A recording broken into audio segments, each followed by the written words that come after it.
Bonjour à tous, c'est Pierre-Alexandre pour Technoïd. Aujourd'hui, on va faire le test d'un zoom x3 pour téléphone. Donc, vous pouvez voir ici, hop. Donc voilà, donc ça se présente comme ça. On a une petite boîte, alors je l'ai pas là, mais comme ça en fait pour ranger tout ça. Et là, j'ai juste donc cette petite partie-là donc pour le protéger et le transporter, et cette partie-là donc avec tout d'un coup. Donc comme ça m'évite de devoir les remettre à chaque fois à leur place. Donc c'est tout simple. Vous avez bien sûr, vous devez hop, le visser. C'est tout bête, hein. Vous avez ce petit clip, cette vis-là. Et voilà comment ça se présente. Alors, hop, il faut juste trouver la bonne chose. Voilà. Là, ça va être bon. Non, ça ne l'est pas. C'est un peu le truc chiant, donc c'est pour ça que je préfère justement le transporter directement comme ça. Et donc voilà à quoi ça ressemble. On peut voir donc justement que ça zoome. On peut voir ce côté un peu directement comme ceci. Alors, donc, que penser un petit peu de ce zoom x3? Eh bien, un peu particulier. J'ai pas été convaincu, parce que je m'attendais à quelque chose d'assez correct, en fait, qu'il n'y ait pas de perte, mais au final, on a beaucoup de pertes en termes de détails ou quoi que ce soit. Pour faire, hop, ici, l'exemple. Donc là, j'ai le S7. Je vais faire une petite photo. Et donc ensuite, je vais mettre le capteur.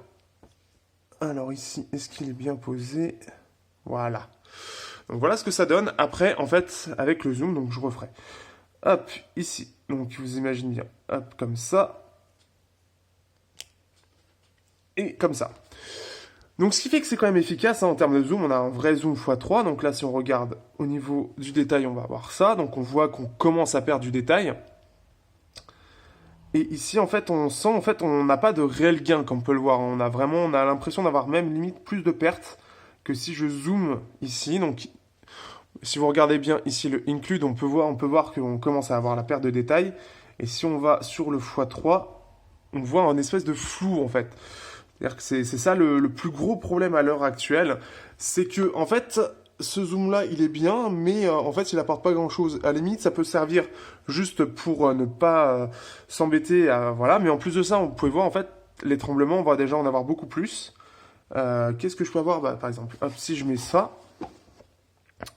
si je mets le carton là, on va faire... Allez, on fait même plusieurs photos. Et après, comme ça, vous pouvez voir bien la différence, hein, quand je l'enlève. Et limite, ce que je vais faire aussi x3. Alors, on va voir la différence. Donc ici, forcément, là, on n'a pas beaucoup de détails. On peut voir ici, donc le 3x qui commence à être un petit peu flou. Si on zoome comme ça, forcément, on va voir exactement la même chose. Et si on va aller chercher le côté zoomé, là, voilà le problème. C'est que c'est pas terrible. Alors en plus, je suis un petit peu près, donc ce qui fait que ça rend encore moins bien. Mais au final, ça rend moins bien que si on zoome nous-mêmes. La différence, hop, ici, elle est quand même meilleure. En fait, c'est quand même meilleur logiciellement ici que si on va prendre le zoom x3. Ce qui fait que c'est pas terrible. J'ai pas été du tout convaincu. Je m'attendais à mieux que ça, justement. Je m'attendais à avoir justement un gain au niveau du détail plutôt qu'avoir un zoom logiciel. Mais au final, ça revient à pire qu'un zoom logiciel. Il est pas très efficace. Je sais pas si c'est dû à la lentille, au type de lentille, ou simplement qu'un zoom sur smartphone, c'est pas super bien géré. Mais voilà le souci en fait. Donc moi là-dessus, voilà, j'ai pas du tout été convaincu. On va refaire une dernière pour le fun. Normalement, il est bien posé. Hop, pourquoi t'es là, toi? Hop, on va aller faire... Qu'est-ce qu'on peut faire? Allez, on va aller voir directement à ça aussi. Un truc que je dis jamais, mais bon. Enlever ça et on va mettre ça.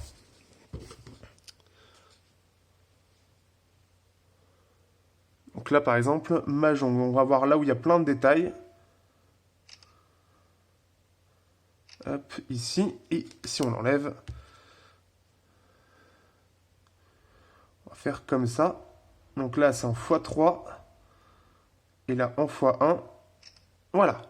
Donc là, on va pouvoir faire la comparaison entre les deux. Alors, ah oui, en plus, ah bah oui, ah bah...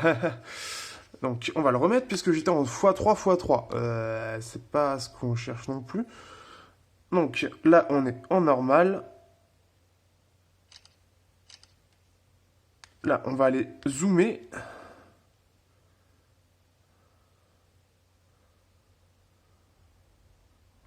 3.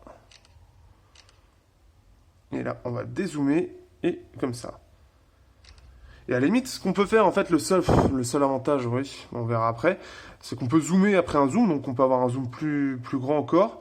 Donc le fait de faire justement, d'avoir ce zoom-là, mais comme vous pouvez voir, on n'a pas beaucoup de détails, en fait. Là, on est en x3, x3. Hop, on s'en fout. On est en x3, x3. On va revenir dessus. J'ai arrivé, voilà.